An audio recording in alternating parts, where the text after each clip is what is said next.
Hi, I'm Brianna from New York. Please like and subscribe. I was raised by my single dad who owned a multi-million-dollar company. Even though he was super busy, he always put me first, and I felt truly loved. He worked from home till I was 3, and then he hired the best nannies to take care of me while he was away. Life was good until one day, something really strange happened. I was 4 years old when one night, I saw Dad working really late and I decided to make him some hot chocolate. As I walked over to his desk, I suddenly tripped on the carpet and spilled it all over his laptop.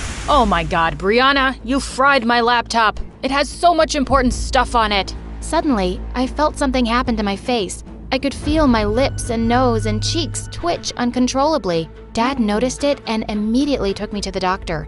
She told us that face twitching was an involuntary condition, and it just happened to some people when they were stressed. There wasn't really any cure for it.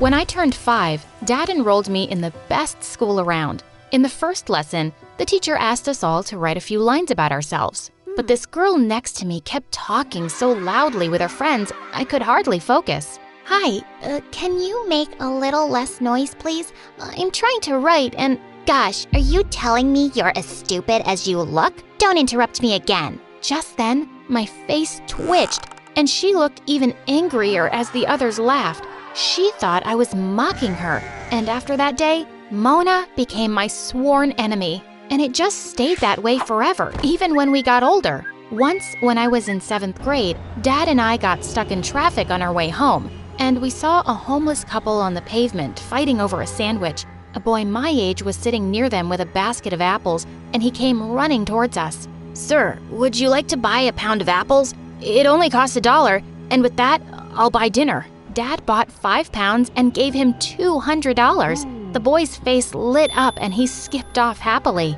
Poor kid. He should be in school, but his parents can't afford it. Dad, why don't we do that? Let's send him to school. Please? Can we? He smiled and nodded. A week later, Dad enrolled him in my school, and when the teacher introduced him to the class, I found out his name was Jack. He didn't seem to recognize me, and I never brought it up that I'd seen him before, or that my dad was the one who helped him. I didn't want him to feel embarrassed, but the rest of the kids were brutal, especially that Mona. Hey Jack, why do you walk to school every day? Where's your car, man? Come on, guys. Can't you see how poor he is? His pants are 2 sizes too small for him, and all he eats for lunch are apples. I wanted to punch her face, but Jack didn't even react and walked away. I asked Dad to get him new clothes, and the next day, Jack looked so much happier. One day at the end of class, the teacher asked Jack to collect everyone's assignments. As he was walking through the aisle, someone stuck a leg out and he tripped and landed hard on the floor. I rushed forward to help him, but Mona got there first and threw a whole bottle of ink on him. That was it. I grabbed her bag and threw everything out of the window. She screamed and pulled my hair. I turned around and slapped her face. As we wrestled, we went crashing into a poor kid's solar system project, sending planets flying everywhere. We both ended up in detention, but it was worth it. The next day, I saw Jack walking towards me in the hallway, and I felt nervous. It was the first time we'd be talking. As he got close, my face started twitching. He stopped and abruptly turned away. Oh no! Jack, please stop.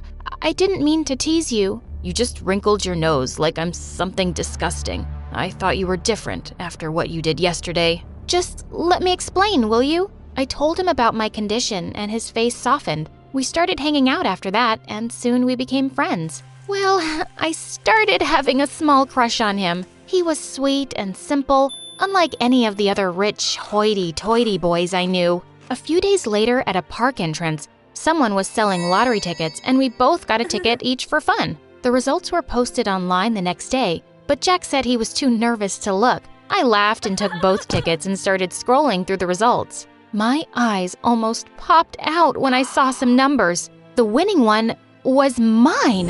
OMG, I'd just won the $10 million lottery. I didn't really need it, but this money could change Jack's life. So without another thought, I switched our tickets. Oh my God, Jack, you've won freaking $10 million. Can you believe this? He stared at me in shock, then started whooping and jumping around like a crazy monkey. It was the best moment of my life. I was so excited to meet him after the weekend, but as soon as I entered school, I spotted him in a corner surrounded by some kids, including Mona. Gosh, couldn't they just leave him alone? I rushed forward and shouted, "Just knock it off and stop bullying." No, Brianna, relax. They're my friends. I stared at him in disbelief. Friends? These guys? Turns out, Jack was on the local news for being the lottery winner, and now everyone in school was suddenly his friend. Kids were swarming over to our table at lunch and nearly knocked me off trying to sit closer to him. Everyone wanted to know what he'd do with his millions. And well, he was spending them. One day, the flashiest yellow sports car drove up to school, and Jack jumped out of the back seat. He was now wearing branded clothes and carrying the latest iPhone, showing everyone pictures of his mansion. I was really happy for him, but he was suddenly so busy with all these new people and going to parties, I barely got to see him anymore. So one day, I texted him to ask if we could meet later, and he said he'd love to take me out for dinner. In fact, he picked out a really fancy restaurant, and it kind of felt like a date? But I was so mad when I kept waiting for 3 hours and he never showed up. He wouldn't even pick up his phone. On my way home, we were driving past some cafes when suddenly I yelled at my driver to stop. I spotted Jack under a streetlight, putting his scarf around a girl's neck and pulling her in for a kiss. And the girl was freaking Mona. I stormed over to them. "What the heck, Jack? You stood me up for dinner, and what are you doing with her?" He's kissing me, twitchy face, because I'm his girlfriend. His what? Jack, are you crazy? Gosh, Brianna, I totally forgot about dinner. And no, I'm not crazy. Mona has apologized for everything to me, and she's actually really sweet. No, she's not, Jack. Can't you see she's suddenly into you because you're rich? That's why all those other people are your friends too. What's your problem, Brianna? Why can't you just be happy for me? Does it bother you that I'm not your poor friend anymore? The one you can feel sorry for and take care of? You just can't stand that I'm as rich as you now. I can't believe you just said that. And suddenly, my face started twitching horribly. God, I hate when your face does that. It's so annoying. I snapped and slapped him across the face. "I don't even know who you are anymore." And with that, I ran back to my car with angry tears down my face. I was heartbroken, and I told Dad everything that had happened that night. I'm so sorry, sweetheart, and I'm sad to hear Jack's turned out this way. He'll soon realize he's lost the best friend he ever had. Well, it didn't look like it would be anytime soon, because he and Mona were now the hottest new couple in school. I could hardly stand to look at those two. But thankfully, the next few weeks, I was too busy working with my science club members to see much of them. Some professors from Harvard were coming to judge our projects, and we had a chance of winning a spot in a super exclusive summer program. When it was my turn to speak out at our presentation, I started off really confident. But just then, I spotted Mona and Jack in the auditorium pointing and making faces at me. I tried to focus, but I felt so flustered. My face started twitching and I forgot all my words. I turned to leave and I tripped and crashed straight into our project. As I saw Mona and Jack laughing from the corner of my eye, I picked myself up and ran away from there. I couldn't believe my best friend had become a spiteful jerk, ruining everything for me. I just never spoke to him again. A few days before the end of high school, I was walking past the principal's office when I saw Jack inside. What's happened to you this past year? You've ignored all my warnings and now you've failed 3 subjects. You're not graduating high school. You'll have to repeat a year. What? Come on.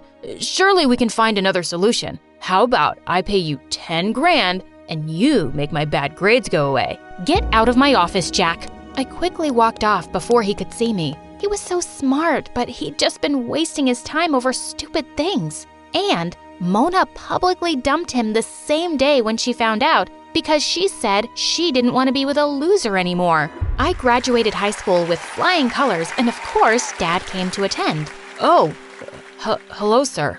I wasn't expecting to see you here. Well, I was hoping to see you graduate along with my daughter, Jack. Your daughter? What's her name? Brianna. What? Brianna is your daughter? Yes. In fact, she's the one who insisted I send you to school all those years ago. You have a lot to thank her for, son. including that lottery ticket you think you won. I was gathering my stuff from the locker when suddenly I found Jack standing behind me. What do you want? Brianna, I know what you did. What kind of crazy person gives away $10 million? What? How do you know that? It doesn't matter. Just tell me, why did you do that for me? Jack, when I saw you as a kid on the roadside, it broke my heart to think you didn't get as lucky as me to be born to rich parents. That lottery ticket was also just dumb luck. I didn't do anything to deserve it, but I really believed you deserved a better life. I still believe that, and I don't regret giving you the money at all. I can't believe I was such a terrible jerk to the best person in my life. I'm really, really sorry. I don't deserve your forgiveness or your friendship, and I won't ever bother you again. Goodbye, Brianna. I hope you have a wonderful life. He walked away, and I had a lump in my throat as I watched him leave. A few years later at university, I was studying in the library one evening when I realized it was quite late. As I was walking back to my apartment, I suddenly felt like I was being followed. I looked around to find two masked men right behind me. I tried to run, but they caught up instantly, and one of them snatched my bag as the other pushed me to the ground. Just then, someone came out of the shadows and punched one of them. To my shock, I saw it was Jack. The two men started beating him up as I screamed for help. Just then, a policeman came around the corner and the two men ran away. I called an ambulance and immediately rushed Jack to the hospital. He was unconscious and in really bad shape. He went into a coma. 10 days later, I was sleeping on a chair by his bed when I felt a hand on mine. Oh my God, you're awake? Are you okay? Yes, I'm fine. Jack, why were you there that night? How did you even know where I was? I regret what I did to you so much, Brianna. So I made a promise to myself to always look out for you. I was too stupid to notice, but all those years, you were my guardian angel. You watched over me and stood up for me when no one else did. I owe you my life forever, and I love you, Brianna. Finally, you sound like that sweet boy I used to be friends with. I forgive you, Jack, and I love you too. And with that, I leaned in for a kiss.